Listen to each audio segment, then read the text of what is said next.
Et un certain nombre de modifications sur le moteur Panhard. Sur le moteur Panhard, on a modifié les collecteurs d'admission, les collecteurs d'échappement, pour donner plus de souplesse au moteur. La performance est sensiblement identique à celle de l'an passé, mais la souplesse a gagné beaucoup. Et un tout petit peu plus de nervosité peut-être également. Bon, ici, nous avons la contrepartie de l'augmentation de performance. Lorsque les voitures vont plus vite, il faut pouvoir les arrêter également. Nous avons ici ce que Panhard propose, c'est-à-dire des doubles mâchoires de frein sur son dernier modèle, des doubles mâchoires de frein qui sont de technique équivalente à celle de la R8 Renault qui a montré l'exemple. L'avant-train de la Panhard étant plus chargé, la voiture ayant des performances très honorables, on a pensé qu'il était mieux et plus sûr d'avoir des doubles mâchoires. Dans le but aussi de limiter, d'éviter d'avoir un servo-frein.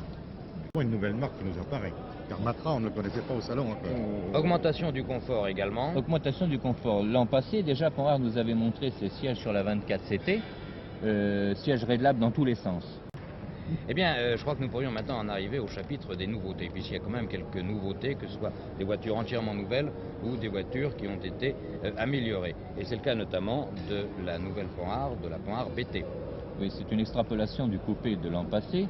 Avec un empattement plus long, on a pu donner plus de volume au siège arrière. On voit ici l'astuce d'accès, étant donné qu'il s'agit d'un coupé, donc une voiture 2 portes, il faut une astuce pour évacuer le siège avant.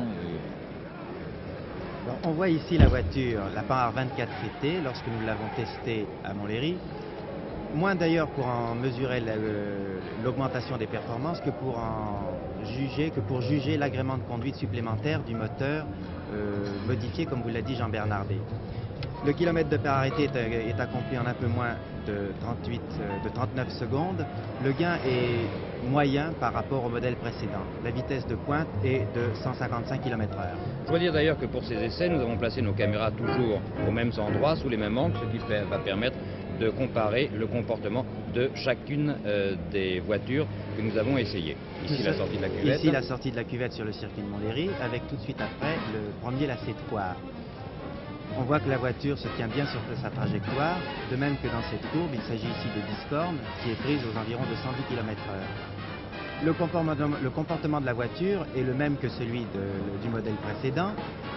Traction avant, voiture ayant tendance à sous-virer, mais que l'on peut arriver à faire survirer lorsque l'on conduit très vite.